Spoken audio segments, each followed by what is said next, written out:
देखो संदीप, मुझे ऐसा लगता है कि सच्चाई है कि देखो, चीन जो है वो आया है 3 डिवीजन लेके अप्रैल और मई 2020 में।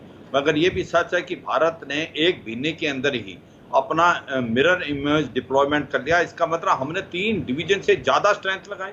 हम्म। और अभी हमारा इंफ्रास्ट्रक्चर भी बहुत स्पीड से बढ़ रहा है। वहां पर सड़कें भी बढ़ रही हैं, रेलवे ट्रैक भी आ रहे हैं बाकी इलाकों में। उसके बाद हमारी कैपेसिटी बिल्डिंग भी, लॉजिस्टिक बिल्डअप भी। तो मुझे लगता है कि मुझे आने वाले 4-5 साल के अंदर भारत का जो इंफ्रास्ट्रक्चर है लद्दाख से लेकर अरुणाचल प्रदेश, वो वैसा ही हो जाएगा जैसा कि चीन का है।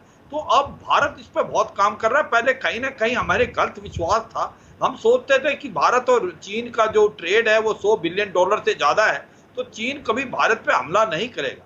मगर जब से डोकलम और आपका लद्दाख हुआ है, तो वो अभी बात सच हो गई है कि चीन पे भरोसा नहीं कर सकते। इसलिए जब तक आपका पीस और ट्रैंक्विलिटी बॉर्डर पे नहीं आएगी, बायलैटरल रिलेशन इंप्रूवमेंट नहीं होंगे। ये अभी चीन को भी मालूम। नहीं, जो आपने बताया कि शांति के लिए भारत गिव अप करेगा अपनी एडवांटेज। मेरा स्पेसिफिक सवाल था जनरल सिवाच, हम अपनी एडवांटेज गिव अप कर दें, चीन एडवांटेज गिव अप करने को तैयार नहीं। कैलाश हिल्स की जो ऊंचाइयां थी वहां से हम नीचे नहीं उतर गए क्या? होश फाख्ता हो गए थे। मोल्डो गैरिसन चारों तरफ से घेर लिया था हमने। देखो, ये आपने सही बोला संदीप। दोनों गलवान की जो 15 जून में जब हमारे 20 जवान शहीद हुए, हमने 100 से ज्यादा चीनियों को मौत के घाट उतारा। 29-30 अगस्त को जो हमने कैलाश रेंज को पकड़ा, जिसके अंदर रिचिंगला, मगर हिल, गुरंग हिल और स्पांगुर गैप था, वो एक काबिल तारीफ था। इसमें कोई नहीं। सबसे अच्छा इस सेंचुरी का अगर कोई मिलिट्री मैन्यूवर माना जाएगा तो यह माना जाएगा कि नाकों तले चीन को पता भी नहीं चला, हमने कैलाश रेंज को पकड़ लिया, जो कि चशुल मोल्दो बॉल को डोमिनेट करता था। और जो स्पांगुर गैप जहां से चीनी 1962 में आए थे, वो हमारे कब्जे में था। तो वो हमें नहीं देना चाहिए था। पर कहीं ना कहीं सबसे बड़ा मनोवर, सबसे बड़ी सफलता हमने जाने दी ऐसी। मुझे लगता है कि हमने विश्वास किया चीन पे, क्योंकि 3 फेजेस पे विड्रॉल होना था। उसने बोला नॉर्थ और साउथ पेंगेंगसो, और उसके बाद गोगरा हिल और हॉट स्प्रिंग, और तीसरा डेप्सांग।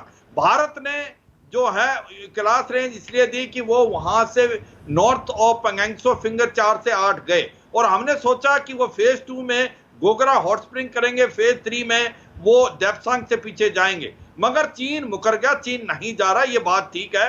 मगर ये भी सच्चाई है, ये इलाका जो अभी नहीं लिया है अप्रैल 2020 में, कुछ एक इलाका 1958 के करीब भी चीन के पास है।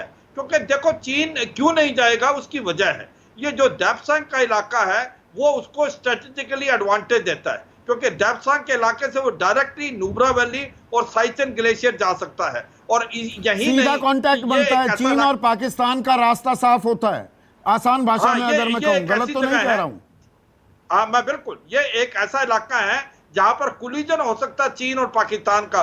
जो चीन है ईस्ट से एक्साइचन से, और पाकिस्तान गिलगित बाल्टिस्तान से आपके नुब्रा वैली और साइचन ग्लेशियर को सैंडविच कर सकता है। और ये इलाका हमारे लिए भी इंपॉर्टेंट है, क्योंकि हम उसका वेस्टर्न हाईवे को डोमिनेट करते हैं, जो सिंगजांग से लासा जाते हैं। चाइना पाकिस्तान इकोनॉमिक कॉरिडोर को भी डोमिनेट करते हैं, और काराकोरम हाईवे भी हम इंटरडिक्ट कर सकते हैं। तो ये दोनों के लिए बहुत इंपॉर्टेंट इलाका है डेप्सांग का। इसलिए इतना जल्दी इसको हम सोचें वो चीन चला जाएगा, क्योंकि ये 1958 में उस इलाके में आया नहीं, था। वही तो दर्द है ना, वो चीन के पेट में दर्द हुआ। DSDBO, दारबुक शोक, दौलत बेग ओल्डी रोड हमने बनाई, वहां पर हमारा एयरपोर्ट चालू हो गया, तो वहां पेट में दर्द शुरू हुआ। तो पर मेरा सवाल यह है, जहां हमारी स्ट्रेटेजिक एडवांटेज हो रही है उसे हम गिव अप क्यों करते हैं?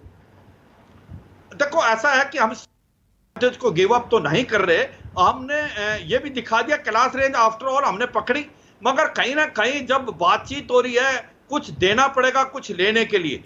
इसीलिए मुझे लगता है जब बातचीत हुई कि शांति आएगी, और वो नॉर्थ पेंगेंगसो जहां eyeball to eyeball थे, फिंगर 4 से फिंगर 8, उसको उन्होंने मान लिया, तो हमने कैलाश रेंज भी दी।